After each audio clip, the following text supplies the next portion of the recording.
2 दिवसीय collector SP conference का ये दूसरा दिन, अंतिम दिन और ये समापन का अवसर,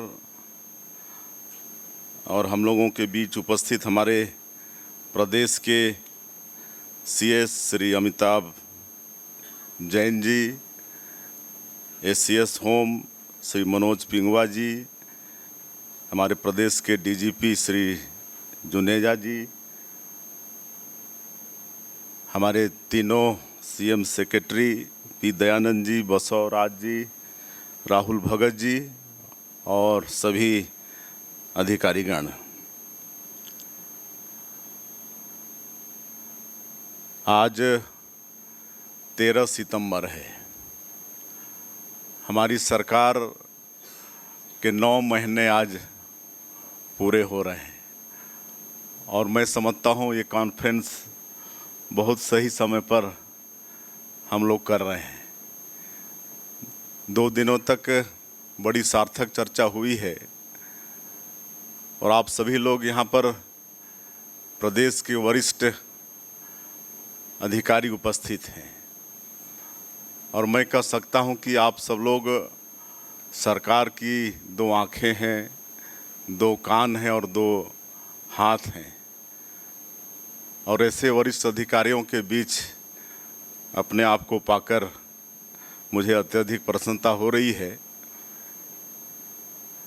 2 दिनों तक बड़ी सार्थक चर्चा हुई है और अभी आप लोग सीएस साहब का भी मार्गदर्शन सुने हैं, एससीएस होम का भी सुने हैं, हमारे डीजीपी साहब का भी सुने हैं।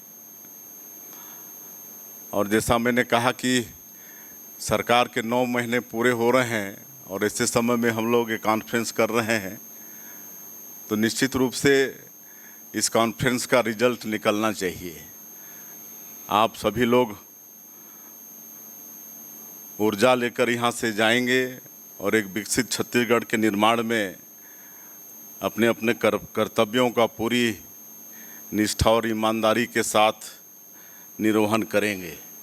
इस अवसर में हम यही कहना चाहेंगे आप सभी लोगों से कि हमारी ये जो सरकार है, मोदी जी की गारंटी और गारंटियों के माध्यम से सुशासन की गारंटी की सरकार है।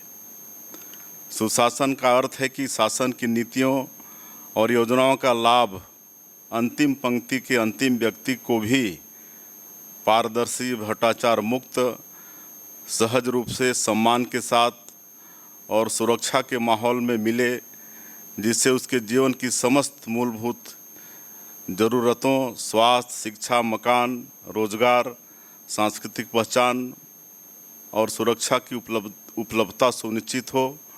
और यह तभी संभव होता है जब शासन और प्रशासन का केंद्र बिंदु जनता का हित होता है। संबंधित सभी लोग स्वयं को जनता का सेवक मानते हुए पूरे समर्पण, मेहनत और ईमानदारी से अपने कर्तव्यों का निर्वहन करते हैं। लोकतंत्र में कानून का शासन होता है, अर्थात कानून के समक्ष सभी लोग बराबर हैं। अतः अपने कर्तव्यों का निष्पादन व्यक्ति को विधि के अनुरूप करना चाहिए। इस संदर्भ में किसी भी प्रकार के अनुचित दबाव से परे हटकर विधि की मंशा के अनुरूप कार्य करना चाहिए। जिला शासन और प्रशासन की एक महत्वपूर्ण इकाई है तथा कलेक्टर और एसपी इसके महत्वपूर्ण अंग हैं। आप लोग न केवल शासन के प्रतिनिधि के रूप में कार्य करते हैं, बल्कि संपूर्ण शासन की इमेज का निर्धारण भी आपके द्वारा किए कार्यों से होता है। इसलिए ज़रूरी है कि आप लोगों के द्वारा जनता की समस्या और शिकायतों का निराकरण त्वरित रूप से किया जावे। जो निर्णय स्थानीय स्तर पर तात्कालिक स्थिति के अनुरूप लिए जाने चाहिए, उन्हें लेने में अधिकारियों को किसी भी तरह का संशय नहीं रखना चाहिए।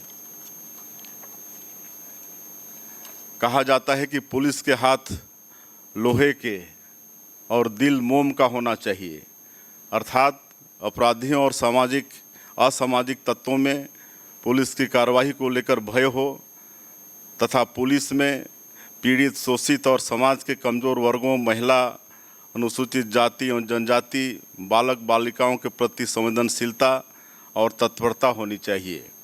समाज में किसी भी प्रकार की प्रतिकूलता यथा सामाजिक, आर्थिक, आपराधिक अथवा मानव जनित जैसे महामारी, बाढ़, कानून व्यवस्था की स्थिति, दंगा इत्यादि या घटित अपराध का सर्वाधिक प्रभाव इन्हीं वर्गों में पड़ता है। अतः इन वर्गों के प्रति पुलिस में गार्जियनशिप की भावना होनी चाहिए। समाज में पुलिस की सफलता तभी मानी जाती है जब जनता में सुरक्षा की भावना हो, महिलाएं अपने आप को सुरक्षित महसूस करें, आम नागरिक में पुलिस के प्रति भय या नकारात्मकता छवि न हो और अपराधी पुलिस से डरे। और यह तभी होता है जब आप निष्पक्ष, सही और त्वरित कार्रवाई करते हैं। जनता आपके बारे में सब देखती है और जानती है, वो आपका सहयोग तभी करेगी जब उसे आप पर भरोसा होगा। पुलिस विभाग की रीढ़ अनुशासन है, अतः यह आवश्यक है कि प्रत्येक स्तर पर अनुशासन का पालन हो। अनुशासनहीन कर्मचारियों पर त्वरित एवं सख्त कार्रवाई होनी चाहिए। थाने का सिपाही और हवलदार ही आपके ज़िले में न केवल आपकी बल्कि शासन की छवि बनाता और बिगाड़ता है। इसलिए अपने स्टाफ पर आपका नियंत्रण हो, घटित अपराधों की जानकारी हो तथा अपराधियों पर सख्त वैधानिक कार्रवाई हो।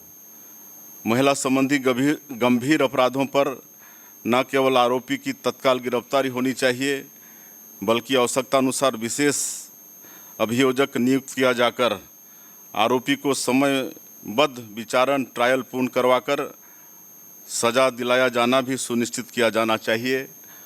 और इसके लिए पुलिस अधीक्षक, कलेक्टर, पुलिस महानिदेशक, एससीएस गृह सभी को समन्वय स्थापित कर कार्रवाई करना चाहिए। सैद्धांतिक रूप से इन प्रकरणों के आरोपियों को समय सीमा 3 माह में समस्त वैधानिक कार्रवाई पूर्ण कर न्यायालय द्वारा प्रकरण में सज़ा दिलाए जाने संबंधी कार्य योजना तैयार की जानी चाहिए।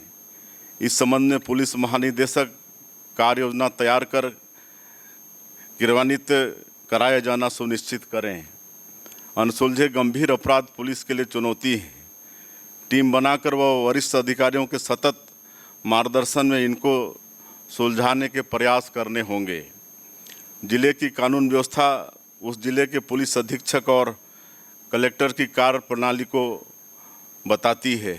आपसी समन्वय, आसूचना का आदान प्रदान, अधीनस्थ कर्मचारियों और अधिकारियों के समन्वय जिले में कानून व्यवस्था को बनाए रखने में मदद करता है। इसलिए कलेक्टर, पुलिस अधीक्षक, अतिरिक्त कलेक्टर, अतिरिक्त पुलिस अधीक्षक, एसडीएम, सीएसपी, एसडीओपी को हमेशा अपने क्षेत्र में संयुक्त दौरा करना चाहिए, जिससे क्षेत्र की जनता पर भी सकारात्मक प्रभाव पड़े और अधीनस्थ कर्मचारी में भी आपसी समन्वय और विश्वास इससे बढ़ता है।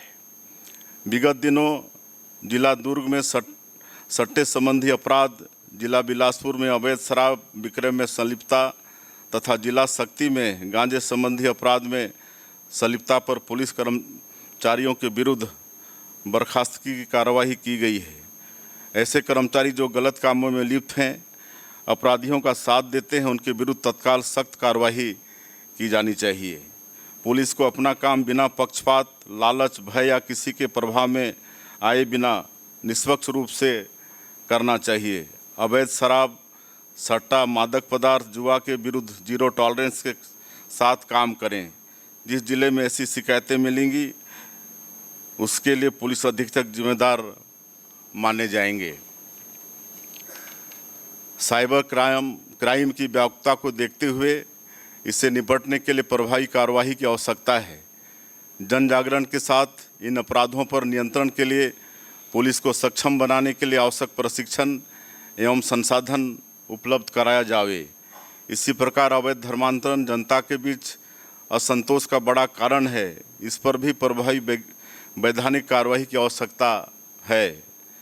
नारकोटिक संबंधी अपराधों में प्रारंभिक बिंदु से लेकर अंतिम बिंदु तक सभी कड़ियों को जोड़ते हुए समस्त संबंधितों के विरुद्ध प्रभावी कार्रवाई की जावे। अभी कुछ कार्रवाई हुई है जिसे आगे बढ़ाए जाने की आवश्यकता है। नशा हमारी भावी पीढ़ी के लिए अत्यंत कि नुकसानदायक है, जिस पर नियंत्रण बहुत ज़रूरी है। सड़क दुर्घटनाओं में होने वाली मौतें भी चिंता का बहुत बड़ा कारण है, जिस पर प्रभावी कार्ययोजना बनाकर दुर्घटनाजन्य स्थानों की पहचान कर आवश्यक कार्रवाई की जावे। प्रतिबंधात्मक कार्रवाई विशेषकर जिला बदर के प्रकरणों में कलेक्टरों से भी अपेक्षित है कि समय सीमा में आदेश प्रसारित करें। आदेश केवल कागज़ पर ही न रहे वरन उसका पालन सुनिश्चित होना चाहिए। इसके अलावा कलेक्टरों को वाहन राजसात करने व चिट फंड के प्रकरणों में भी आवश्यक ध्यान देने की आवश्यकता है। यह अत्यंत ही संतोषजनक बात है कि हमारे प्रदेश में आप सभी की बहादुरी, कौशल और पैरामिलिट्री फोर्सेस के साथ समन्वय से प्रदेश में नक्सलियों के पांव उखड़ रहे हैं। विगत वर्षों की तुलना में नई सरकार के गठन के पश्चात माओवादी समस्या के समूल उन्मूलन हेतु जॉइंट एक्शन प्लान तैयार कर कार्रवाई की जा रही है। विगत 9 माह में सुरक्षा बलों द्वारा माओवादियों के विरुद्ध आक्रामक तरीके से कार्रवाई की गई है, जिसके फलस्वरूप विगत 5 वर्षों में